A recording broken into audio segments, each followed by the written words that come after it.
नमो नमः. ओम सूर्यदेवाय नमो नमः. हे सिंधू, मी तुझ्यावर प्रसन्न झालोय. मी तुला सर्वांपासून अभय देत आहे. हे अमृत पात्र घे. अमृत प्राशन कर. हे अमृत तुझ्या जो कंठातून बाजूला करील त्याच्या हातून तुझा मृत्यू होईल. जा जा, तुझे कल्याण असो. जा जा, तुझे कल्याण असो.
या आपले स्वागत असो. मुनिवर्य, आपण इथे कसं काय येणे केलं? नारायण नारायण ब्रह्मदेव, आम्ही स्वर्गात फिरत असताना आपलं दर्शन झालं, हा शुद्ध हेतू. मुनिवर्य, आमचं दर्शन हा एवढाच हेतू का आणखी काहीतरी असणारच? आपण तिन्ही लोकात फिरत असताना काही वेगळं दिसलं की देवांची भेट याविषयी वाटणारच. नारायण नारायण ब्रह्मदेव, आपण निर्माण केलेल्या सृष्टीचं काय बरं वर्णन करावं? सूर्याच्या कृपाशाने निर्माण झालेला व सागराने वाढवलेला गर्भ तो सिंधू दैत्य सर्व त्रिभुवन जिंकून आता स्वर्ग ताब्यात घेऊन निघाला आहे. तेव्हा स्वर्गातील देवांचं कसं काय होणार? नारायण नारायण. मुनिवर्य, जे आता घडलंय आणि यापुढे जे घडणार आहे त्याचा परिणाम आम्हा सर्वांना भोगावा लागणार. नारायण नारायण. लक्षात ठेवा, कोणत्याही गोष्टी सुरुवात झाली की तिचा शेवट हे होणारच. या सिंधूचा शेवट कसं काय होईल ते येणाऱ्या काळात कळेल. ब्रह्मदेव, आपण सृष्टीचे पालन करते, मी काय सांगू? येतो मी. नारायण.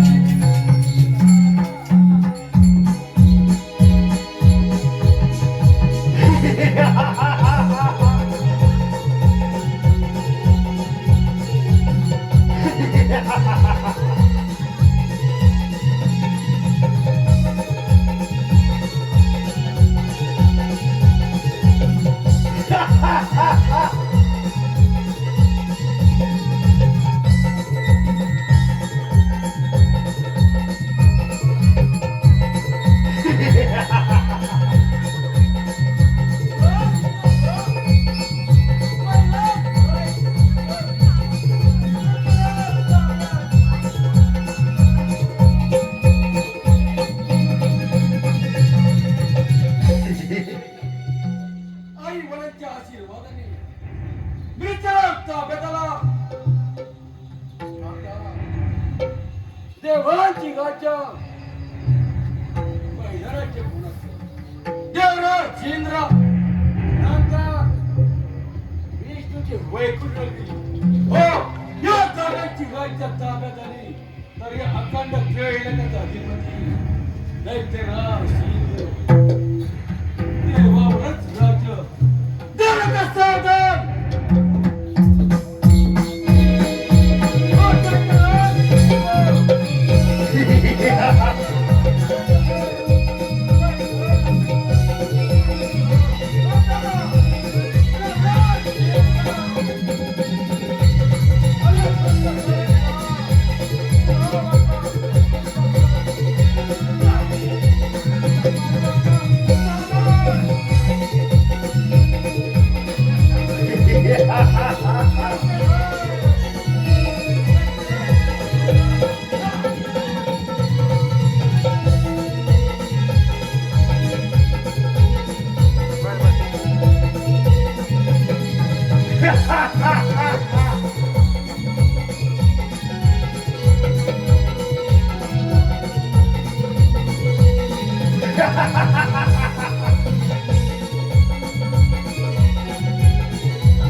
देवाच्या राज्याला एकेरी नावाने संबोधला बाहेर तरी कोण? देवराज इंद्र, मला सूर्यपुत्र सिंधू म्हणतात काय सांगाय. आता मी मृत्यूलोकच्या बेगताय. देवेंद्र, तुला जर इथं नको असेल तर मुका केलं तुझ्या अंगातील माझ्या सोबत अन्यथा तुला माझी चिंता करावं लागेल. अरे 33 कोटी देवांचा राजा देव इंद्र म्हणतो मला. आणि हो, तू इंद्रप्रस्थामध्ये आहे हे लक्षात असू दे. तुला तुझ्याकडून अभय मिळाल्यामुळे तुझा जन्म फार वाढत चालला आहे. पण लक्षात ठेव ही देवांची राज्य तुला सदा समजून.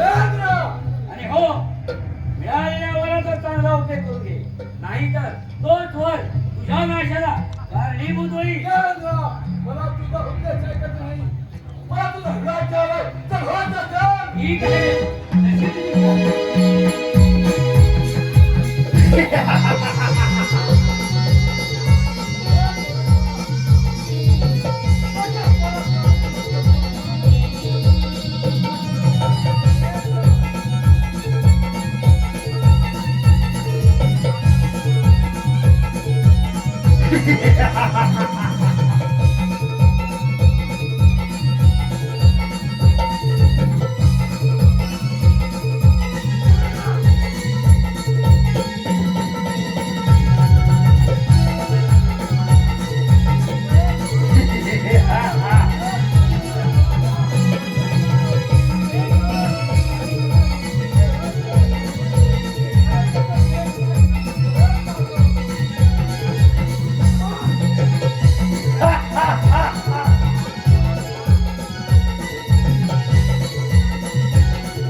त्याच्या अमरावती माझ्या ताब्यातली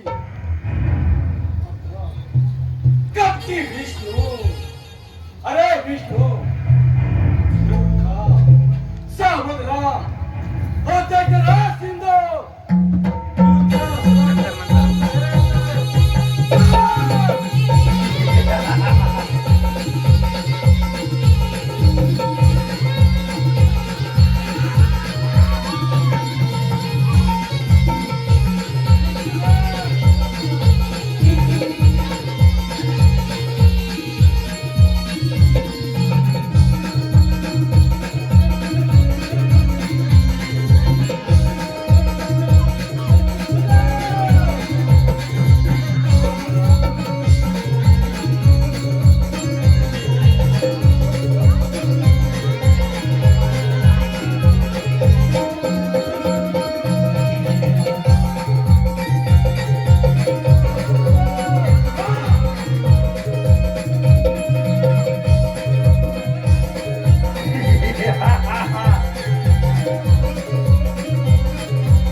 आपण माझं स्वागत केलं, परंतु आपण जर इथे स्वस्त बसून आहात, स्वर्गातील घडामोडीची काही कल्पना आहे की नाही? म्हणजे इंद्रदेव, स्वर्गात काय वेगळं तर घडलं नाही ना? विष्णुदेवा, तो सूर्यपुत्र सिंधू दैत्य याने माझ्या अमरावतीवर स्वारी केली आणि मला युद्धात पराभूत करून तो माझ्या राज्यावर ठाण मांडून बसला आहे.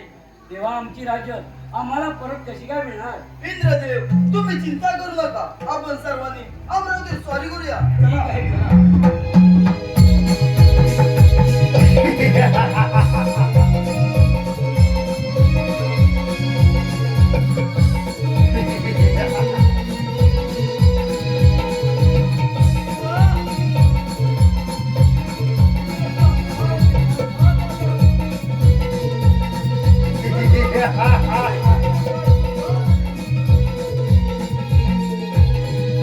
तू देवांच्या असणार बसला. देवांची राज्य ताब्याच्या नजदीक आला. अरे, देव म्हणजे तुला पोचर वाटायचं. अरे विष्णू, मूर्खा, मी तुझ्या स्वारी करणार, पण तूच माझ्या समोर आला. काय सांगतोय?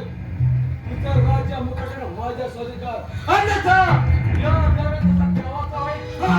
सिंधू दक्या, तुझा बड्या माणूस बस. आमची राज्य ताब्यात येणार नाही. चल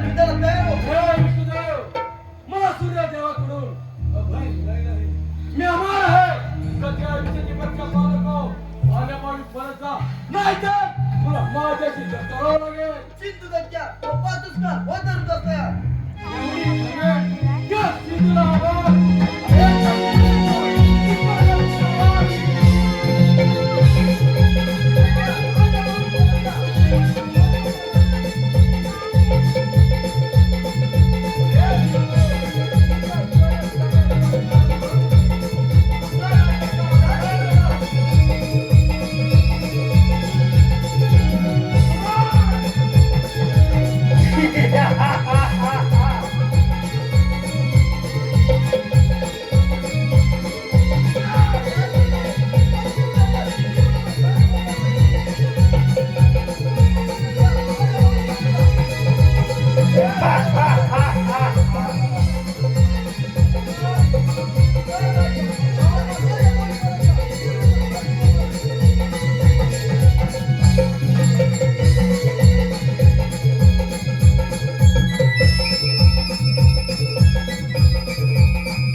सिंधुदत्त्या तुझा पराक्रम पाहून मी तुझ्या प्रसन्न तुला पाहिजे तर मागून घे.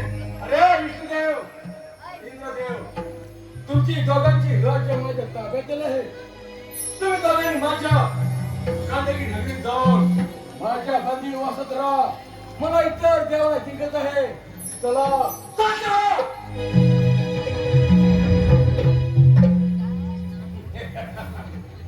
या दोघांची राज्य ताब्यात आहे. परंतु इथपर्यंत थांबून चालला नाही. इतर देवाला जिंकून त्यांची सुद्धा राज्य चालू करतो आणि या अखंड देवाला राजा बनतो. हो, असाच करावं लागेल. तर सावधान.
देव अलंकार पिवळा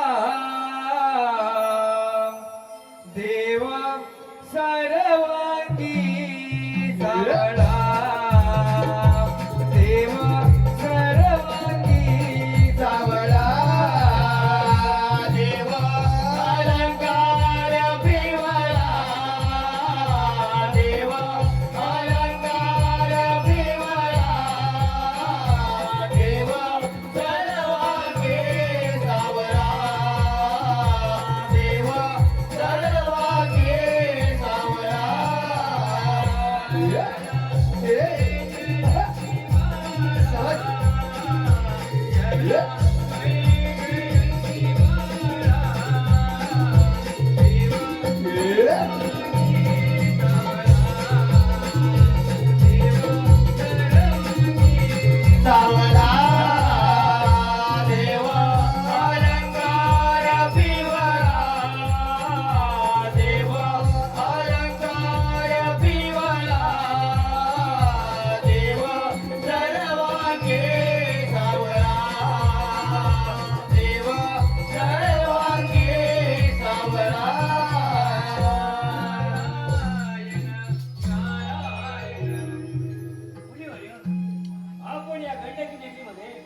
ही तुमची अवस्था एका दैत्याकडून तुम्हा सारख्या श्रेष्ठ देवांना बंदिवास आणि पराभव केवढी नामुष्की देव हो यातून बाहेर पडण्याचा मार्ग आहे की नाही नारद मुनी या बंदीतून बाहेर पडण्याचा मार्ग येणारा कालच ठरवेल. नारायण नारायण देव हो येणारा काळ आणि त्या काळाची आपण किती दिवस वाट पाहणार तुम्ही विनायक भक्तीची आराधना करा यातून नक्की मार्ग काढतील नारद मुनी तुम्ही सांगितल्याप्रमाणे आम्ही विनायक भक्तीची आराधना करतो. नारायण नारायण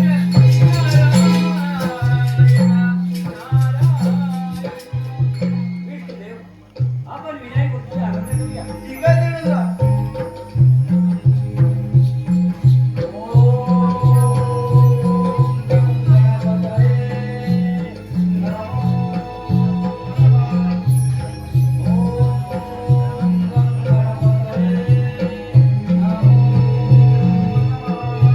देव हो मी तुमच्यावर प्रसन्न झालो आहे देव हो मी गिरजेच्या घरी दुसरा वैरेश नावाने जन्म घेतला आहे माझ्याकडून त्या सिंधू दैत्याचा नाश होईल जा जा तुमचे कल्याण असो जा जा तुमचे कल्याण असो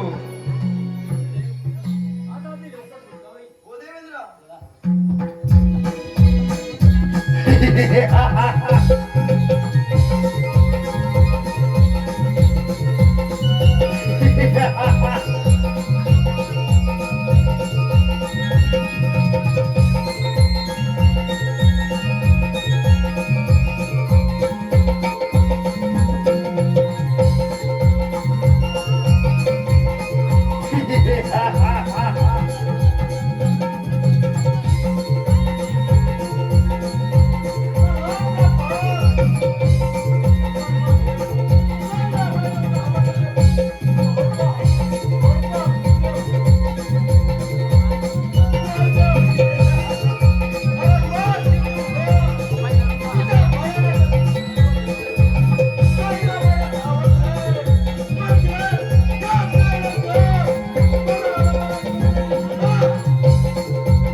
अरे मूर्खा,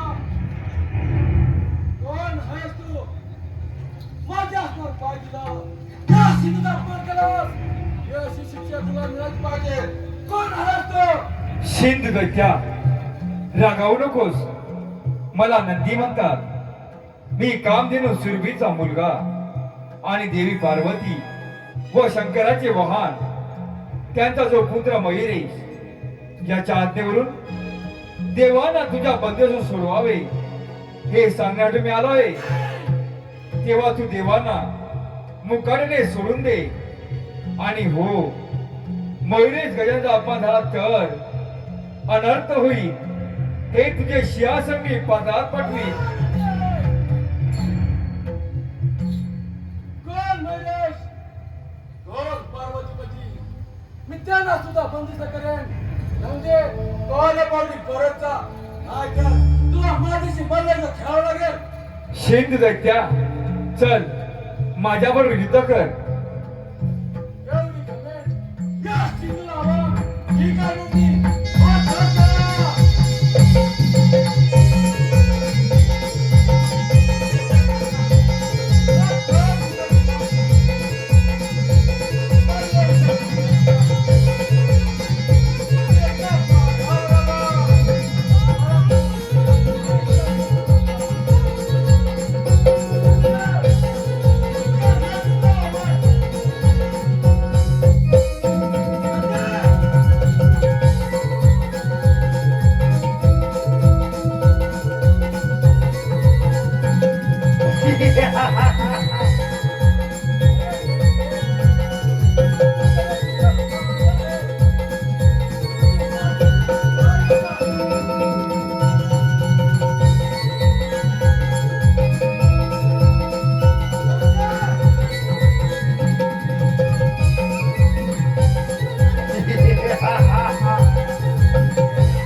शिंद्रत्या मी जातो, पण पुढे येणाऱ्या प्रसंगाला तुला सामोरं जागेल.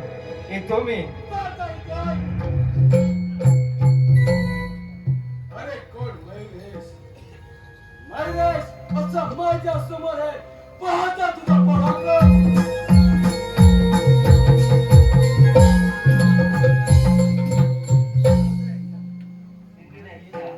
माझ्या नावाचा जप करतोस हा मयुरे तुझ्या समोर उभा आहे. माझ्या देवांना बंदिवासात ठेवलंय, माझ्या नंदीचा अपमान केला. मी देवाची सुटका करण्यासाठी आलो आहे, तेव्हा तू त्यांना मुकाटाने सोडून दे. अरे महेश, मला तुझ्या देवाकडून अभय मिळेल आहे. मी बरं आहे, मी तुला तुझा बंदिस्त करू शकतो. महेश आल्या पाऊल पडला, नाहीतर तुला माझ्याशी युद्ध करावं लागेल. जशी तुझी इच्छा. एवढासा बालक असून या सिंधुलावर ठीक आहे महेश, होतं कर.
तू अमर असल्यामुळे तुझा आत्मा या पृथ्वीतलावर भटकत राहील.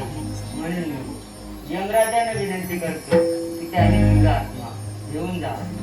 रसिक हो, या पृथ्वी तलावर देवांना त्रास देण्यासाठी अनेक राक्ष जन्माला आले. देवांबरोबर युद्ध झाली, पण शेवटी देवांचा विजय झाला. या शीतदत्याचा नाश मविरेश गजानने केला, पण त्याचं अस्तित्व या जगातून कायमचे निघून जावे यासाठी गजाननाने यमराजाचा त्याचा आत्मा घेऊन जाण्यास विनंती केली आहे. आता यमराजाची स्वारी इकडे येत आहे. यमराजाची स्वारी इकडे येत आहे.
घेऊन जावे अशी विनंती आहे.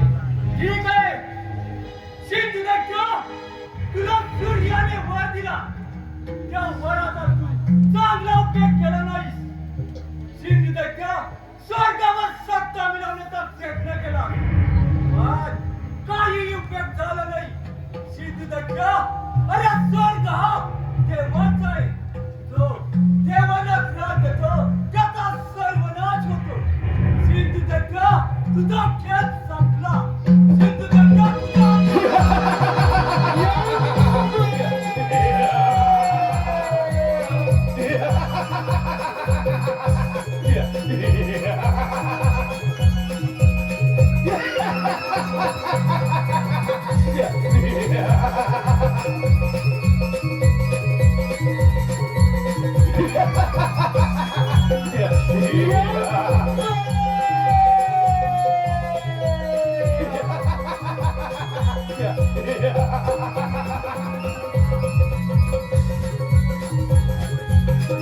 Yeah.